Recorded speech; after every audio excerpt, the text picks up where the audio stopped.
The Catholic Morning Show on Iowa Catholic Radio. It's definitely the case that it's getting brighter and brighter, earlier and earlier. That reminds me, of course, of coming up very soon. We're going to be springing ahead. So on one hand, that means that there will be more light in the evening. But just to warn you, fair warning, my friends, March 8th, 2 a.m. local time, the clocks will set forward by 1 hour. So that means it will actually get dark again in the morning. But that means that we'll have more daylight to hang out in the evening. So that's good to know. So I'm going to be enjoying the fact that, and it seemed like it just happened all of a sudden where you were driving to work here in the morning and it was already starting to be light. It's very beautiful. We get to experience that twice here at the radio show. When they spring everything ahead, it's like we get to re-embrace spring hours twice. So I'll accept it as a gift. Coming up on the second half of the show, we'll hear from David Delio. But right now, let's turn to our first guest of the day. E.P. Cowley is a retired homeschooling mother, author of the debut novel, Tales from Wakken Wood. E.P., thank you for coming on the Catholic Morning Show. Good morning. I'm glad to be here. It is, again, we're on radio, so, you always worry about talking about visuals.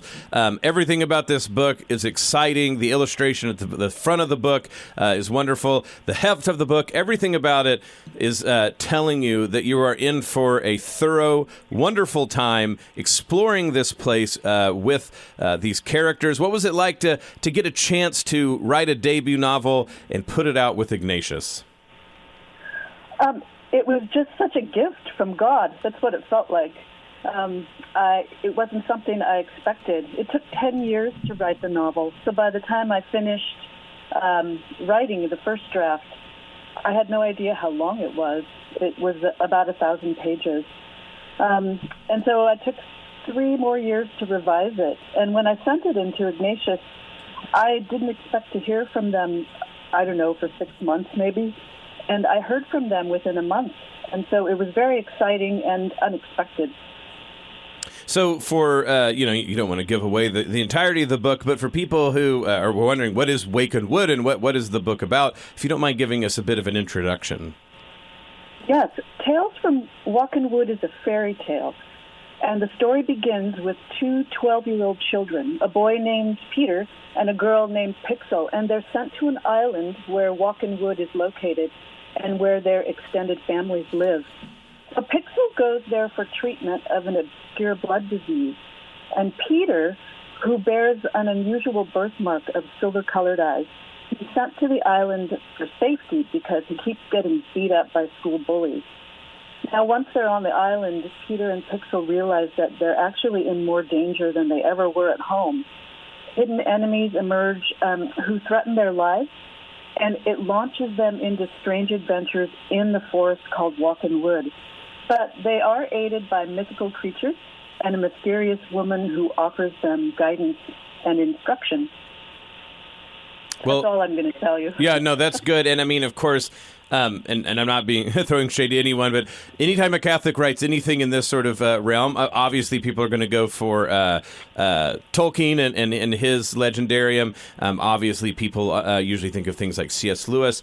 But what I've looked into that I think might be instructive for people, so this is inspired by the Isle of Man and its folklore, it seems. Do you mind telling people more about the Isle of Man, that folklore tradition, and how that inspired what you were doing with Wakken Wood? Sure. It was accidental in a way. My husband is a fifth-generation Manxman, and so he was ferreting around looking into his family history, and I got interested in the language. And so I happened to find an entry in a Manx dictionary for the Arkansone, and it called them little hedgehog creatures that leave silver coins. And I thought, wait, what is this? So I went looking into the folklore of the Isle of Man and found some very unique characters. They diverge from the folklore of Wales and Britain and Ireland. They're linked, and yet they diverge. They have their kind of own unique DNA in the same way that the Manx cat does. The Manx cat is tailless. So I got interested, and as I began to write this fairy tale, it all just kind of came together. I used the Isle of Man folklore, and then I pulled from other folklores as well. And so it's a bit of a conglomeration. But the main foothold is definitely Manx tales and these mythical creatures. I think when it comes to the imagery of an island that, like, as you said, is bordering I don't know if more well-known, but maybe background, we butt into them more as English language speakers because of sharing that between the United States and the various parts of the United Kingdom. But because the island is just offshore, as it were, like you said, the reality of having its own sort of natural undergrowth when it comes to storytelling is always compelling. And it seems that this is part of the narrative impulse of what you're doing with your book as well, that it's going to this island is something that is just enough off the shoreline, as it were, of the normal that provides this entry point into the land of fairy that they are encountering through this narrative. Yeah, I should explain a little more.